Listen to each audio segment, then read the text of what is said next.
எங்கும் தமிழ் எதிலும் தமிழ் என நம் தமிழ் மொழியை உலகறிய செய்த நம் தமிழ் சொந்தங்கள் அனைவருக்கும் சத்தியசீலனின் அன்பு வணக்கங்கள். சரி, ஓகே. இன்னைக்கு நம்ம பார்க்க போற டாபிக் என்ன அப்படின்னா 10 பாட்டு. நேற்றைய வகுப்புல என்ன பார்த்திருந்தோம்? நேற்றைய வகுப்புல நம்ம என்ன பார்த்திருக்கோம்? 8 தொகை பார்த்தோம் இல்லையா? இன்னைக்கு 10 பாட்டுடைய இன்ட்ரோ தான் நம்ம பார்க்க போறோம். சரிங்க, 10 பாட்டு அப்படிங்கும்போது அதுக்கு பேசிக் டீடைல்ஸ் என்ன இருக்கு, நேற்றைய வகுப்பு மாதிரியே இன்னைக்கு நம்ம பார்க்கணும். ஓகேவா? இதுக்கப்புறம் நம்ம பார்க்கும்போது ஒவ்வொன்றையும் பத்தி தனித்தனியா நம்ம பார்க்க வேண்டியிருக்கு. சரி, இன்னைக்கு வகுப்புல நம்ம பார்க்க போறது என்னவோ இந்த 10 பாட்டு அப்படிங்கிறத பத்தி பாக்குறோம். 8 தொகை பார்த்தோம், அது எல்லாமே என்னது தொகை நூல்களா இருந்துச்சு இல்லையா? 8 தொகை எல்லாமே இருந்துச்சு, தொகை நூல்களா இருந்துச்சு. 10 பாட்டு அப்படின்னு சொல்லும்போது ஒரே ஆசிரியர் ஒருத்தரை பத்தியே எழுதப்பட்டது. இதுல பாடல் எண்ணிக்கை இருக்காது, பாடல் அடிகள் இருக்கும் இல்லையா? இப்ப அகநானூறுனா 400 பாடல்களை தொகுத்து வச்சாங்க. அதுல மினிமம் 13 லைன், மேக்சிமம் 31 லைன்ஸ் அப்படின்னு படிச்சிருப்போம். இங்க அப்படி கிடையாதுல. இப்ப இங்க எடுத்தீங்கன்னா முருகரை பத்தி நக்கீரர் எழுதின திருமுருகாற்றுப்படையில 317 வரிகள் இந்த மாதிரி இருக்கக்கூடியது. இது 10 பாட்டு அப்படிங்கிற ஒருத்தரை பத்தி எழுதுனது. இதுல பார்ப்பாங்க, முதல்ல இந்த 10 பாட்டு அப்படின்னு சொல்லுவோம் இல்லையா? இதுல பாக்குறோம். முதல்ல என்ன இருக்கு? திருமுருகர் ஆற்றுப்படை. திருமுருகர் ஆற்றுப்படை 317 பாடல் அடிகள் இருக்கும். பாடினவர் நக்கீரர். இந்த நூலுக்கு வேற நூல் என்னன்னு பேருனா புலவர் ஆற்றுப்படை அல்லது திருமுருகு அப்படின்னு சொல்லுவாங்க. ஓகேங்க. இப்போ இது பார்த்தோமா, திருமுருக ஆற்றுப்படை 317 பாடலடிகள் நக்கீரர் பாடியிருப்பாரு, புலவர் ஆற்றுப்படையில இருக்கு. ஓகே, இது நம்ம கேட்கல ஒரு கொஸ்டின் கேட்போமா? ஆரம்பத்துல நீ கொஸ்டினோட ஆரம்பிச்சு இல்லையா? திருமுருக ஆற்றுப்படை சைவ திருமுறைகள்ல எத்தனாவது திருமுறையா இருக்குது? சைவ திருமுறைகள்ல எத்தனாவது திருமுறையா இருக்குது? சரியா, கமெண்ட் பண்ணலாமா? ஓகே, கிளாஸ் படிச்சதுக்கு கமெண்ட் பண்ணுங்க. சரிங்களா? ஓகேங்க. அடுத்து பாருங்க, பொருணர் ஆற்றுப்படை 248 அடிகள். முடத்தாம கண்ணியார் கரிகால் பெருவளத்தான பத்தி பாடியிருப்பாங்க. சரியா? கரிகால சோழனை பத்தி. கரிகால் பெருவளத்தானா யாரு? கரிகால சோழன் தானே. ஓகே, கரிகால சோழனை பத்தி 248 அடிகள்ல முடத்தாம கண்ணியார் பாடினது பொருணர் ஆற்றுப்படை. ஓகே, அடுத்து சிறுபாணர் ஆற்றுப்படை 269 பாடல் அடிகள். நல்லூர் நத்தத்தனார் ஒய்மாநாட்டு நல்லியகொடனை பத்தி பாடியிருப்பாங்க. ஒய்மாநாட்டு நல்லியகொடனை பத்தி 268 பாடல் அடிகள், 69 பாடல் அடிகள்ல நல்லூர் நத்தத்தனார் பாடினது சிறுபாணர் ஆற்றுப்படை. அடுத்து கடியலூர் ருத்ரகண்ணனார் தொண்டைமான் இளந்திரையனை பத்தி 500 பாடலடிகள்ல பாடுறது பெரும்பாணர் ஆற்றுப்படை. கடியலூர் ருத்ரகண்ணனார் தொண்டைமான் இளந்திரையனை பத்தி, காஞ்சிபுரத்தை தலைநகரமா வச்சு ஆட்சி பண்ண தொண்டைமான் இளந்திரையனை பத்தி 500 பாடலடிகள்ல பாடுறது பெரும்பாணர் ஆற்றுப்படை. அடுத்துங்க, இன்னொரு ஆற்றுப்படை இருக்குமே, கீழே போயிருக்குன்னு நினைக்கிறேன். சரிங்களா?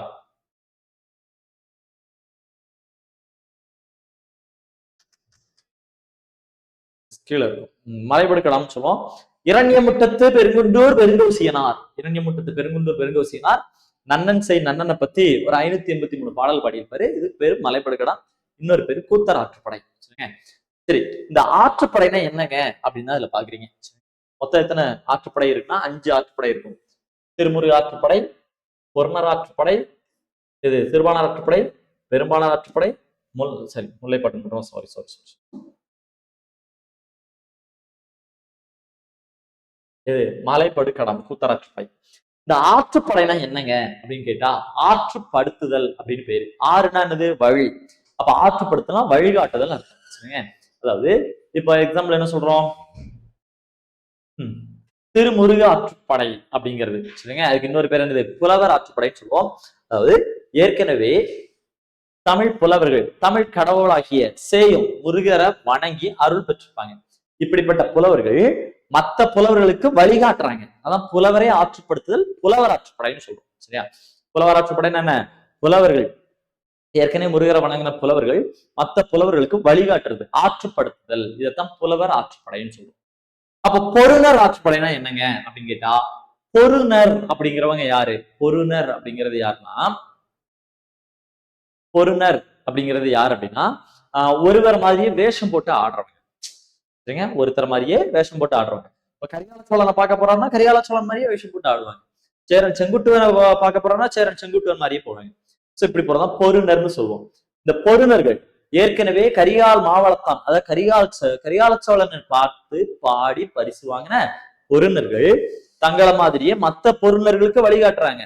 இதுதான் பொருணர் ஆற்றுப்படை அப்படின்னு நம்ம சொல்றோம். சரிங்களா? பொருணர் ஆற்றுப்படை இதுல 2 இருக்காங்க. பொருணர்களே ஏற்களம் பாடுவோர், போர்க்களம் பாடுவோர் சொல்லுவாங்க.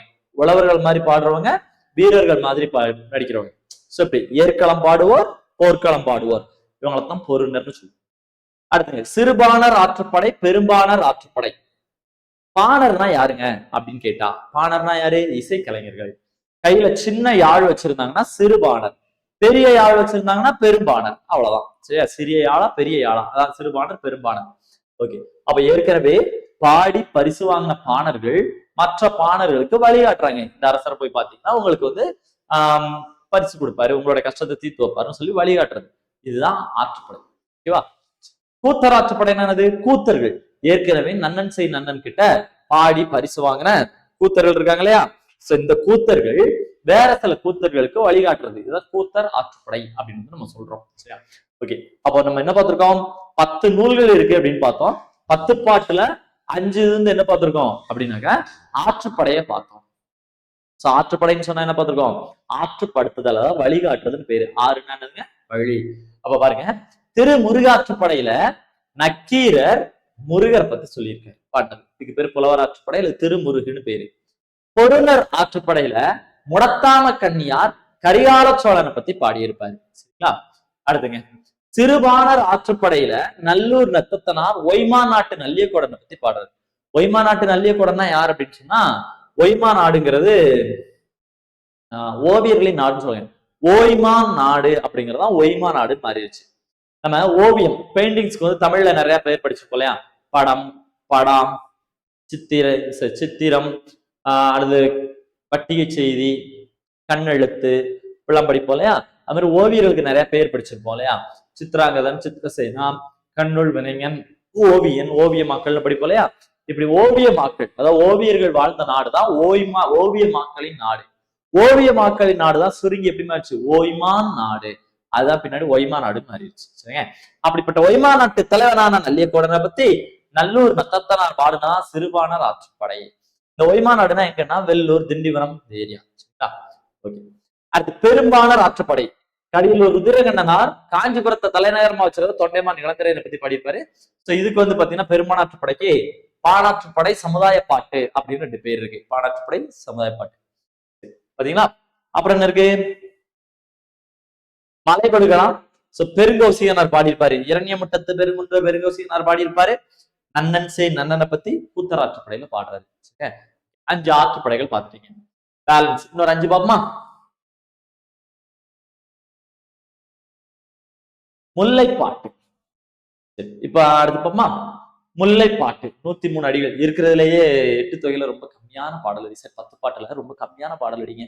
103 பாட்டு தான் இருக்கு. சரியா? அதிகமானது வந்து மதுரை காஞ்சி இருக்கும் 782, இது வந்து 103. முல்லைப்பாட்டு யார் பாடிருக்கா? நல்பூதனார். நற்பூதனார் பாடியிருப்பாரு. சோ இதுல வந்து பாட்டுடை தலைவன் அப்படின்னு யாரும் கிடையாது. ஏன்னா முல்லைப்பாட்டை பொறுத்த வரைக்கும் என்ன அப்படின்னா அகம். அகம் அப்படின்னா பாட்டுடை தலைவன் சொல்ல மாட்டாங்க இல்லையா? இருந்தாலும் முல்லைப்பாட்டுல என்ன பண்றாங்க அப்படின்னு சொன்னா இவர் நெடுஞ்சேரல் அதனை பத்தி சொல்லியிருப்பாங்க. சரிங்க? இமயவரம்பன் இருக்காரா? இமயவரம்பனுடைய சிறப்பு வந்து அதுல சொல்லப்பட்டிருக்கு. சரியா? இமயவரம்பன் இருக்கார் இல்லையா? இமயவரம்பனுடைய சிறப்பு எங்க சொல்லப்பட்டிருக்கு அப்படின்னு சொன்னா முல்லைப்பாட்டுல சொல்லப்பட்டிருக்கு. சரியா? ஓகே. அடுத்து இந்த நூலுக்கு இன்னொரு பேர் என்னது? நெஞ்சாற்றுப்படை அப்படின்னு சொல்லுவோம். ஆற்றுப்படை 5 தான். இதுல நெஞ்சாற்றுப்படைன்னு முல்லைப்பாட்டுக்கு ஒரு சிறப்பு இருக்கு. ஓகேங்க. அடுத்து மதுரை காஞ்சி 782 பாடல். பாண்டியன் நெடுஞ்செழியனை பத்தி, ஆரிய படசன், தலையானங்கானத்து செருவென்ற நெடுஞ்செழியனை பத்தி, தலையானங்கானத்து செருவென்ற நெடுஞ்செழியனை பத்தி மாங்குடி மருதனார் பாடியிருப்பாரு. சோ அந்த மதுரை காஞ்சிக்கு வேற என்ன பேர் இருக்கு? மாநகர் பாட்டு, கூடல் தமிழ், காஞ்சி பாட்டு. மாநகர் பாட்டு, கூடல் தமிழ், காஞ்சி பாட்டு அப்படின்னு சொல்லுவோம். சோ இந்த மதுரை காஞ்சி எதை பத்தி பாடணும்? மதுரையை பத்தியும் பாடும். மதுரையை பத்தியும் காஞ்சி. காஞ்சினா என்ன? நிலையாமை. எந்த ஒரு பொருளுமே இந்த உலகத்துல நிலை இல்லாதது, அதை பத்தி சொல்லக்கூடியது. மதுரையை பற்றியும் நிலையாமை பற்றியும் பாடியதுதான் மதுரை காஞ்சி. மாநகர் பாட்டு, கூடல் தமிழ், அடுத்து காஞ்சி பாட்டுன்னு சொல்லுவோம் இல்லையா? எதுங்க?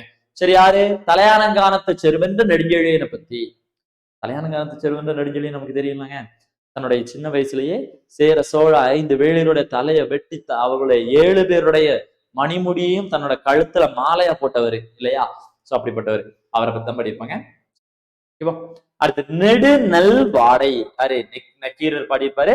ஆரிய படைகடந்த நெடுஞ்செழியனை பத்தி பாடுறது. நெடுநல் வாடைங்கிறது ஆரிய படைகடந்த நெடுஞ்செழியனை பத்தி பாடுறது. சோ இதுக்கு வேற என்ன பாட்டு இருக்கு? முல்லை தெரிந்த பாலை பாடல்.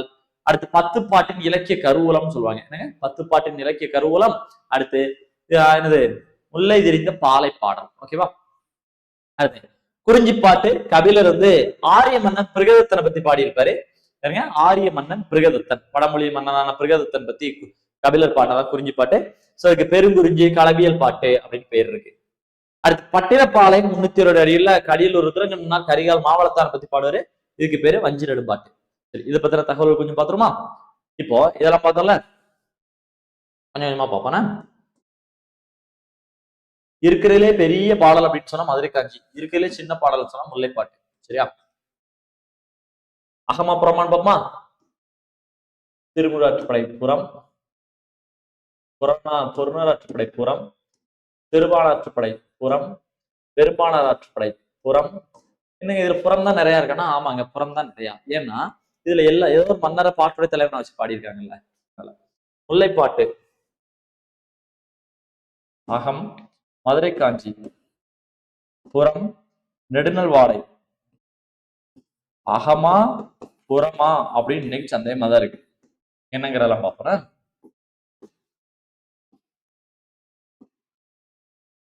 குறிஞ்சிப்பாட்டு அகம், பட்டினப்பாலை அகம், மலைவிடுக்கடாம் புறம். இதுல ஒன்னொன்னா பாப்போமா? இப்ப இதுல இருக்க பாடல்லாம் நீ மனப்பாடம் தான், இந்த பேரெல்லாம் மனப்பாடம் பண்றதா, மெமரி பண்றதா, நம்ம எக்ஸ்பிளைன் பண்ண வேண்டியது எக்ஸ்பிளைன் பண்ணிடுவோம். சரி, இப்ப இதுல பாப்பாங்க. முதல்ல ஆற்றுப்படை நூல் 5 பார்த்தோமா, பேலன்ஸ் இருக்கிறத இப்ப பார்க்க போறோம். இதுல இப்ப பாத்தீங்கன்னா முல்லைப்பாட்டு இருக்கா. முல்லைப்பாட்டு யாருன்னா நல்பூதனார் அப்படிங்கிறவர். யாருங்க? நல்பூதனார். யாரை பத்தி? இவர் சொன்னலையா இமயவரம்பன் நெடுஞ்சேரலாதனை பத்தி அதுல சில தகவல் இருக்கு. சேரமன்னன் இமயவரம்பன் நெடுஞ்சேரலாதன் இருக்கார் இல்லையா, அவரை பத்தி அதுல கொஞ்சம் தகவல் இருக்கு. சரியா? ஓகேங்க. இந்த நூலுக்கு தான் இன்னொரு பேருன்னு பார்த்தோம், நெஞ்சாற்றுப்படை அப்படின்னு சொல்லியிருப்போம். முல்லைப்பாட்டுல முக்கியமா நம்ம புத்தகத்துல கொடுத்தது வந்து விருச்சி கேட்டல் அப்படின்னு சொல்லுவாங்க. விருச்சி கேட்டல்னா என்னன்னா, ஏதாவது ஒரு விஷயத்துக்கு வந்து இறைவன் கிட்ட பெர்மிஷன் கேட்கறது. சரியா? நம்ம ஸ்கூல் புக்ல என்ன கொடுத்துருப்பாங்க முல்லைப்பாட்டை பொறுத்த வரைக்கும்னா, ஒரு தலைவன் வந்து வெளியூருக்கு வேலைக்கு போயிருக்காரு, அவர் எப்ப வருவாரு அப்படின்னு கேட்கறதுக்காக ஊர்ல இருக்க பாட்டி எல்லாம் சேர்ந்து தலைவியை கூப்பிட்டு எங்க போறாங்க, ஊருக்கு வெளியில இருக்க ஒரு கோவில்ல போய் உட்காருவாங்க. அந்த கோயில்ல இருக்க சாமியை கும்பிட்டுட்டு உட்கார்ந்து இருக்கும் போது, ஆள் நடமாட்டமே இல்லாத இடத்துல சாமியை கும்பிட்டு உட்கார்ந்துருப்பாங்க. அப்படி உட்கார்ந்து போது அங்க கேட்கக்கூடிய முதல் மனிதனின் குரல் அது என்ன சொல்லுதோ அதை இறைவன் சொன்னதா எடுத்துக்கிறது. இப்போ அங்க வந்து நிற்கும் போது ஆடு மேய்ச்சிட்டு இருக்க பொண்ணு சொல்லுவாங்க, கண்ணுக்குட்டிகளை கவலைப்படாதீங்க, உங்க தாய் பசுக்கள் சீக்கிரம் வந்துரும்னு. அப்போ அந்த தாய் பசுக்கள் சீக்கிரம் வந்துரும்னு சொன்னாங்க இல்லையா, இதையே இறைவன் சொன்னதா தலைவி எடுத்துப்பாங்க, தலைவன் சீக்கிரம் வந்துருவாரு அப்படின்னு சொல்லி. அந்த மாதிரி விரிச்சு கேட்டல் அப்படின்னு சொல்லுவாங்க, விரிச்சி அப்படின்னு சொல்லுவோம். இதை பத்தி எல்லாம் சொல்லியிருக்கு, முல்லைப்பாட்டுல சொல்லியிருக்கு. விரிச்சு கேட்கறது இதுக்கு மட்டும் கிடையாது. சில போர் வீர தளபதிகள்லாம் இருப்பாங்க இல்லையா, கமாண்டோஸ், போருக்கு போறதுக்கு முன்னாடி நடுராத்திரியில ஊருக்கு வெளியில போயிட்டு இருப்பாங்க. அப்ப கேட்கக்கூடிய முதல் குரலை வச்சு போருக்கு போலாமா வேண்டாமா அப்படின்னு கூட முடிவு பண்ணிப்பாங்களாம். சரியா? இப்படி விரிச்சு கேட்டல் வந்து போருக்கு போறதுக்கும் உண்டு. சரி, இப்ப முல்லைப்பாட்டு அப்படிங்கிறது இமயவரம்பன் நெடுஞ்சேரலாதனை பத்தி இதுல சொல்லப்பட்டிருக்கு. நெஞ்சாற்றுப்படையில நல்பூதனார் பண்ணு. அடுத்து மதுரை காஞ்சி நம்ம சொன்னோம், மாங்குடி மருதனார் பண்ணது. சோ மதுரை காஞ்சி அப்படிங்கிறது இதுல மதுரை காஞ்சி இல்லையா, மதுரை அப்படிங்கிறது மதுரை நகரையும், காஞ்சிங்கிறது நமக்கு எது சொல்லியிருக்காங்க, நிலையாமை இருக்கு இல்லையா, நிலையாமை பத்தி இதுல வந்து நமக்கு சொல்லியிருக்காங்க. சரிங்களா? ஓகேங்க. இதுமா ஓகே. அடுத்து என்ன இருக்கு, நெடுநல் வாடை. சூப்பர், இதை பார்க்கணுங்க. நெடுநல் வாடை வந்து இன்னைக்கும் அகமா புறமா அப்படின்னு சொல்லி சந்தேகத்துல இருக்கு. ஏங்க இது அகமா புறமான்னு சந்தேகமா அப்படின்னு கேட்டா, பேரே ஒரு அழகான பேரு, நெடுநல் வாடை. வாடைன்னா என்னங்க, வாடை காலம் இல்லையா, வாடைங்கிறது என்ன, வாடை காலம் அது தெரியுமே அப்படிங்களா. சரி, வாடைங்கிறது வாடை காலம், குளிர்காலத்தை சொல்றது. குளிர்காலத்துல தலைவன் வந்து எங்க போயிட்டாரு, போருக்கு போயிட்டாரு. அப்போ அவங்க தலைவன் போருக்கு போறோம்னா தலைவிட்ட கேட்கிறாங்க, தலைவி தலைவனை பிரிஞ்சு அந்த வாடை காலம் உங்களுக்கு எப்படி இருக்கு அப்படின்னு. இந்த அம்மா சொல்றாங்க, தலைவன் இல்லாம இந்த வாடை காலம் எனக்கு நேரமே போகல, நெடிய வாடை காலமா இருக்கு, தலைவனை பிரிஞ்சிருக்கனால எனக்கு நெடிய வாடை காலமா இருக்கு அப்படின்னு சொல்றாங்க. உடனே அவங்க வீட்டுக்காரர் தலைவன் போய் கேட்கிறாங்க, தலைவனே இந்த வாடை காலத்துல தலைவியை பிரிஞ்சு வந்திருக்கீங்களே, உங்களுக்கு எப்படி இருக்கு அப்படிங்காங்க. அதுக்கு தலைவர் சொல்றாரு, ரொம்ப நல்லா இருக்கு அப்படின்ட்டாரு. சரியா? இது ரொம்ப நல்லா இருக்கா அப்படின்னு யோசிக்கிறா. என்ன அப்படின்னா, இங்க தலைவி என்ன சொல்றாங்க, அன்பால சொல்றாங்க, என்ன பிரிஞ்சு அவரை பிரிஞ்சு இருக்கிறது எனக்கு நெடிய வாடைக்காலமா இருக்குன்னு. ஆனா அவர்கிட்ட கேட்குமான்னு சொல்றாரு, நல்ல வாடைக்காலமா இருக்கு மனைவியை பிரிஞ்சு இருக்கிறது. எதுக்கு, போர்ல நிறைய ஜெயிச்சிருக்காராம். அவர் சொல்றது வீரம். சரிங்களா? வீரத்தால் அவர் என்ன சொல்றாரு, எனக்கு நல்ல வாடைக்காலமா இருக்கு, நான் நிறைய போர்ல ஜெயிச்சிருக்கேன். இப்ப பேர் என்ன வைக்கிறது, அந்தம்மா நெடிய வாடைக்காலன்ட்டாங்க, இவரு நல்ல வாடைக்காலன்ட்டாரு. அப்ப பேர் வைக்கணும்ல, ரெண்டையும் சேர்த்துட்டோம். அந்தமா நெடிய வாடைக்காலம், இவர் நல்ல வாடைக்காலமா வேற சேர்த்து நெடு நல் வாடைன்னு வச்சாச்சு. நெடிய நல்ல வாடை வச்சாச்சு. சரி, அந்தம்மா அன்பால சொல்லிச்சா அகம், இவர் வீரத்தால சொன்னாரா புறம். அகமா புறமா? ஓகே, எட்டு தொகையில அகமும் புறமும் கலந்து பரிபாடலும் படிப்போம். 10 பாட்டுல அகமா புறமா அப்படின்னு கேட்டா நெடுநல் வாடை, மறந்துடக்கூடாது. கொஸ்டின் கரெக்டா வாசிக்கணும். சரி, அப்புறம் குறிஞ்சிப்பாட்டு பத்தி சொன்னோம். பட்டினப்பாலை, இது வந்து பொதுவா ஒரு டவுட் வரும். கரியாலான பத்தி தானே பாடினாங்க, அப்புறம் என்னங்க நீங்க வந்து அகம்னு போட்டிய அப்படின்னு சொன்னா, பட்டினப்பாலை அகம் தான்.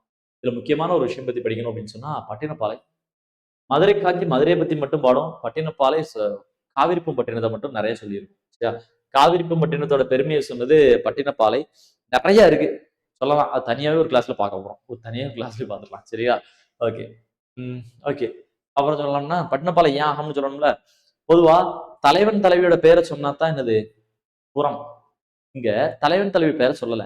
தலைவன் தலைவி பேசிக்கிட்டு இருக்கும்போது கரிகால சோழனுடைய புகழை பத்தி பேசுறாங்க. சரிங்களா, அப்போ தலைவன் தலைவியோட பேரை சொன்னாதான் அது என்னவா இருக்கும், அகமா இருக்கும். சரி, தலைவன் தலைவியோட பேரை சொன்னாதான் புறம். தலைவன் தலைவி பேரை சொல்லலைன்னா அகம். இது வந்து அகம் தான், ஏன்னா தலைவன் தலைவியோட பேர் சொல்லல. தலைவன் தலைவி பேசிட்டு இருக்கும்போது கரிகால சோழனுடைய புகழை பேசுற மாதிரி இருக்கும். ஓகேவா, அதாங்க பட்டினப்பாலை வஞ்சிரன் பாட்டு. அடுத்து மலைப்படுகடம் கூத்தராற்றுப்படை, அதை பத்தி நம்ம பார்த்துட்டோம். சரிங்களா, அப்ப இதுல இருக்க வந்து டீடைல்ஸ் எல்லாமே நம்ம வந்து சொல்லியாச்சு. வேற என்ன இருக்கு அப்படின்னு பார்ப்போமா. இதே தாங்க, நிறைய விஷயங்கள் சொல்லியிருப்போம். ஸோ 10 பாட்டு நூல்கள்ல பாத்தீங்க அப்படின்னு சொன்னா, 10 பாட்டு அப்படிங்கிற வேடம் வந்து ஃபர்ஸ்ட் சொன்னவர் யாரு, நமக்கு வந்து மயிலைநாதர். இந்த 8 தொகையும் பாத்தீங்கன்னா மயிலைநாதர் தான் முதல்ல சொன்னாரு இல்லையா. 8 தொகை முதல்ல சொன்னது யாரு, மயிலை நாதர் தான். இந்த 10 பாட்டுங்கிறதையும் முதல்ல சொன்னவர் யாருன்னா மயிலை நாதர் தான். சரிங்களா, ஓகே. இந்த 10 பாட்டுல அகநூல்கள் 3. எதெல்லாம் அகநூல்னு பார்த்தோம், முல்லைப்பாட்டு, குறிஞ்சிப்பாட்டு, பட்டினப்பாலை. சரியா, 10 பாட்டுல வந்து புறநூல்கள் 6. திருமுருக ஆற்றுப்படை, பொருணர் ஆற்றுப்படை, சிறுவாணர் ஆற்றுப்படை, பெரும்பாணர் ஆற்றுப்படை, கூத்தர் ஆற்றுப்படை, மதுரை காஞ்சி. சரியா, அகமா புறமா அப்படிங்கிறது நெடுநல் வாடை. புரியுதா. 10 பாட்டை எழுதிய புலவர்கள் 8 பேர்னு சொல்றாங்க. இதுல என்ன அப்படின்னா, 2 பாடல எழுதுனது 2 பேர்னு. இதுல இருக்கக்கூடிய ஒரு கருத்து வேறுபாடு என்னன்னு பாத்தீங்கன்னா, கடியலூர் ருத்ரங்கண்ணனார் 2 எழுதியிருப்பாரு இல்லையா. இதெல்லாம் எழுதியிருப்பாரு கடியலூர் ருத்ரங்கண்ணனார். பெரும்பாணர் ஆற்றுப்படையும் பட்டினப்பாலை எழுதியிருப்பாரு இல்லையா. பெரும்பாணாற்றுப்படை, பட்டினப்பாலை ரெண்டையும் கடியலூர் ருத்ரங்கண்ணனார் எழுதினார். ஓகே, இதுல நெடுநல் வாடையும் திருமுருகாற்றுப்படையும் நக்கீரர் எழுதியிருப்பாருன்னு சொல்லுது, ரைட் தான். ஆனா அந்த 2 நக்கீரர் வேற வேறன்னு சொல்றாங்க, இல்ல ஒரே ஆள் தான் அப்படின்னு சொல்றாங்க. வேற வேறதான், அந்த நக்கீரர் வேற, இந்த நக்கீரர் வேற. திருமுருகாற்றுப்படை எழுதுனது வேற, நெடுநல் வாடை எழுதுனது வேறன்னு சொல்றாங்க. இதுக்கு நிறைய எவிடன்ஸ் சொல்லப்படுது, அதெல்லாம் நம்ம அதுல பார்க்கும்போது பார்ப்போம்னா பாடல்கள் உள்ள போகும்போது. சரிங்க, பாவகை எல்லாமே ஆசிரியப்பா தான். எப்பவுமே தெரிஞ்சு வச்சுக்கோங்க, சங்க காலத்துல எல்லாமே ஆசிரியப்பால தான் பாடியிருப்பாங்க. சரியா, சங்க காலம் இருக்கு இல்லையா, சங்க காலத்துல எழுதப்பட்ட 8 தொகை, 10 பாட்டு, அடுத்து சிலப்பதிகாரம், மணிமேகலை, இது எல்லாமே ஆசிரியப்பா. என்ன ஒரே ஒரு எக்ஸெப்ஷன் அப்படின்னு சொன்னா 2 கலித்தொகை வந்து கலிப்பாவிலையும், பரிபாடல் வந்து பரிபாட்டிலையும். நேற்றைய கிளாஸ்ல அதை பார்த்திருப்போம். சரியா, மத்த எல்லாமே ஆசிரியப்பா. ஓகேங்க, அப்போ அதெல்லாம் பார்த்தோம். 10 பாட்டுல சிறிய நூல் முல்லைப்பாட்டு, பெருசு வந்து 103 அடிகள் இருக்கும் முல்லைப்பாட்டு, பெருசுங்கிறது மதுரை காஞ்சி ஒரு 782 அடிகள். சரியா, அடுத்து 10 பாட்டு முழுசுக்கும் ஒரே எழுதினவர் யாருன்னா நச்சினார் கீனியர். அவர் வந்து உச்சி மேற்கோள் புலவர்னு சொல்லுவாங்க. அது மாதிரி 10 பாட்டு நூலை முதல்ல உரையோட பதிச்சுன்னா ஊவேசா 1889 பண்ணியிருப்பாரு. சரியா, அதான் நச்சினார் கீனியர் எழுதியிருப்பார் இல்லையா, இந்த டெக்ஸ்டோட இந்த நூலை பப்ளிஷ் பண்ணவர் யாருன்னா ஊவேசா. அடுத்து 10 பாட்டுல காலத்தால் பிந்தையது திருமுருகாற்றுப்படை. நம்ம நேற்று கிளாஸ்ல பார்த்தோம், 8 தொகையில காலத்தால் பிந்தையது வந்து பரிபாடல் பார்த்தோம்ல, அது மாதிரி இதுல கடைசியா இருக்கிறது திருமுருகாற்றுப்படை. ஆற்றுப்படை நூல்கள் 5. அந்த பரிசு பெற போகும்போது வழிகாட்டுறதா ஆற்றுப்படைன்னு சொல்லுவோம். ஆற்றுப்படை நூல்கள்ல சின்னது பொருணர் ஆற்றுப்படை, பெருசு மலைபடுகடாம். சரி, ஆற்றுப்படைனா என்னன்னு சொல்லி தொல்காப்பியம் இதெல்லாம் கொஞ்சம் பார்த்து வச்சுக்கோங்க. சரியா, இதெல்லாம் நம்ம பேசிக் டீடைல்ஸ் வந்து கொஞ்சம் கொடுத்துருப்போம், இது வந்து கொஞ்சம் பார்த்துக்கோங்க. நமக்கு தேவை இந்த டேபிள் இருக்கு இல்லையா, இந்த டேபிள்ல வச்சு நீங்க வந்து நிறைய தெரிஞ்சுக்கலாம். அது மாதிரி இதையுமே நம்ம ஒவ்வொரு கிளாஸும் தனித்தனியா படிக்க போறோம். இப்போதைக்கு இதுல இருக்க முக்கியமான விஷயங்கள் சொன்னலாங்க.